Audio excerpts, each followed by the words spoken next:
Hello friends, எல்லாம் எப்படி இருக்கீங்க? நாம இன்னைக்கு செய்ய போற ரெசிபி என்னன்னு பாத்தீங்கன்னா, வீட்டுல இருக்க கோதுமை வச்சு குலோப் ஜாமுன் செய்யலாம். ரொம்ப டேஸ்டா இருக்கும். கடையில வாங்கினீங்கன்னா பாக்கெட் 70 ரூபா 80 ரூபா ஆகும். நாம சிம்பிளா வீட்டுல இருக்கிறத வச்சு செய்யலாம். அது எப்படி செய்யறதுன்னு பார்க்கலாம். வீடியோக்குள்ள போலாம் வாங்க. அது எப்படி செய்யறதுன்னு உங்களுக்கு சிம்பிளா சொல்லித்தரேன் வாங்க. ஃபர்ஸ்ட் ஸ்டவ் ஆன் பண்ணி ஒரு கெட்டியான பாத்திரமா வச்சுக்கோங்க. பாவு காய்ச்சிக்கலாம். அதுக்கு தேவையானது 1 கப் சர்க்கரை போட்டுக்கலாம். 1 கப் சர்க்கரை போட்டிருக்கோம். அது முழுகிற அளவுக்கு தண்ணி ஊற்றிக்கலாம். கொஞ்சம் ஏலக்காய் போட்டுக்கலாம். சர்க்கரை நல்லா கரையிற அளவுக்கு கிளறி விடுங்க.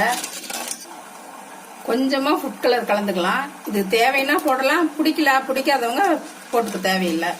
கலருக்காக மட்டும்தான் ஃபுட் கலர் ஆட் பண்ணுது, மற்றபடி டேஸ்ட் எல்லாம் கொடுக்காது. அது சர்க்கரை கொதிச்சிருச்சு. இன்னும் ஒரு 2 நிமிஷம் நுர வந்ததுனாக்கா ஆஃப் பண்ணிட்டோம்னா ஜீரோ ரெடி ஆயிரும். குலோப் ஜாமுன் பிணையலாம். ஒரு 5 நிமிஷம் கொதிச்சா போதும். இந்த நுர வந்துருச்சு. இன்னும் 2 நிமிஷத்துல இறக்கிடலாம். போதும், சர்க்கரை பாவு ரெடி ஆயிடுச்சு. ரொம்ப கொதிச்சதுனாக்கா பதம் போயிடும், அப்புறம் வராது. நல்லா இந்த பதம் வந்தா போதும். குலோப் ஜாமுனுக்கு தேவையான பாவு ரெடி ஆயிடுச்சு. இறக்கிடலாம். ஒரு கடாயை போட்டு கோதுமை வறுத்துக்கலாம். குலோப் ஜாமுனுக்கு 1 ஸ்பூன் நெய் ஊற்றிக்கலாம். நெய் சூடாயிருச்சு. 1 கப் கோதுமை போட்டு வறுத்துக்கலாம்.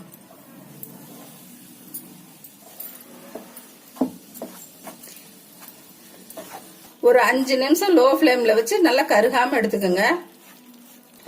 5 நிமிஷம் ஆயிருச்சு. நல்லா மாவு வறுத்தாச்சு. கம்மன்னு வாசம் வருது. இப்ப இது ஒரு பவுல்ல டிரான்ஸ்ஃபர் பண்ணிக்கலாம் பிணையறதுக்கு. வறுத்த மாவை கொஞ்ச நேரம் ஆற வச்சுக்கலாம். மாவு நல்லா ஆறிடுச்சு. இப்போ 1 ஸ்பூன் மில்க் பவுடர் போட்டுக்கலாம். 3/4 ஸ்பூன் பேக்கிங் சோடா போட்டுக்கோங்க.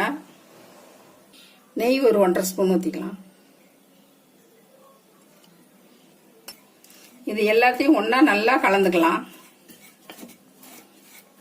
இப்படி கட்டி இல்லாமல் நல்லா பிணைஞ்சுக்குங்க. அடுத்து பால் ஊற்றி பிணைஞ்சுக்கலாம். கொஞ்சம் கொஞ்சமா ஊத்துங்க. ஒட்டுக்கா ஊத்துனீங்கன்னா தண்ணி ஆயிரும்.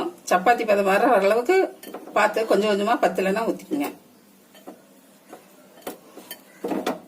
ரொம்ப அழுத்தி பிணைய வேண்டாம். குலோப் ஜாமுனுக்கு கொஞ்சம் சாஃப்டா பிணைஞ்சா அப்பதான் நல்லா வரும்.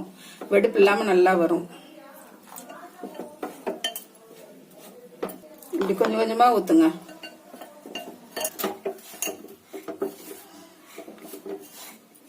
இந்த அளவுக்கு ஒரு 5 நிமிஷம் பிணைஞ்சீங்கன்னா இதே மாரி வந்துடும். நல்லா சாஃப்டா பிணைங்க. ரொம்ப தண்ணியா பிணைஞ்சிடாதீங்க. எச்சா ஊத்தி தட்டு வச்சு மூடி வச்சிடலாம். ஒரு 5 நிமிஷம் இப்படியே ஊறட்டும். அதுக்கப்புறமா எடுத்து சின்ன சின்ன உருண்டையா பிடிச்சு நம்ம குலோப் ஜாமுன் தயார் பண்ணிடலாம். 5 நிமிஷம் ஆயிடுச்சு. இப்ப திறந்து சின்ன சின்ன பால்ஸா பிடிச்சுக்கலாம். உருண்டை வெடிக்காம நல்லா உருட்டுங்க.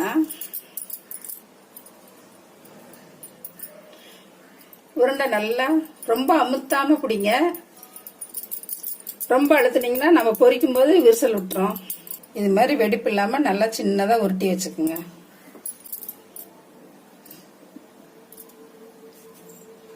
இப்போ இதே மாதிரியே எல்லா மாவையும் உருட்டி எடுத்து பொரிச்சு எடுத்துடலாம் வாங்க. ஸ்டவ் ஆன் பண்ணி கடாய் வச்சு ஆயில் ஊற்றிடலாம். ஆயில் காஞ்சது நம்ம உருட்டி வச்ச பாலை ஒன்னொன்னா போட்டு பொரிச்சு எடுத்துடலாம். எண்ணெய் காஞ்சிருச்சு. ஒன்னொன்னா போட்டு பொரிச்சு எடுத்துக்கலாம்.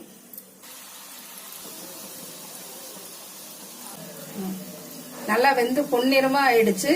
இப்ப எடுத்து நம்ம ஜீரோ பாக்குல போட்டுடலாம். முதவே பாவு செஞ்சதுனால ஆறி இருக்கும். இது போடும்போது குலோப் ஜாமுன் போடும்போது கொஞ்சம் வெது வெதுன்னு பண்ணி அதுக்கப்புறமா போடுங்க. நான் அது சூடு பண்ணிட்டேன் முதவே.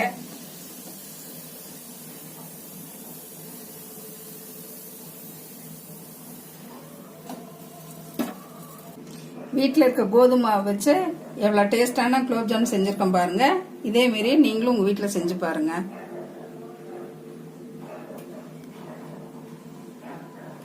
இதே மாதிரி கோதுமாவுல நீங்களும் வீட்டுல செஞ்சு பாருங்க. குலோப் ஜாமுன் வீட்டுல குழந்தைங்களுக்கு ரொம்ப பிடிக்கும்.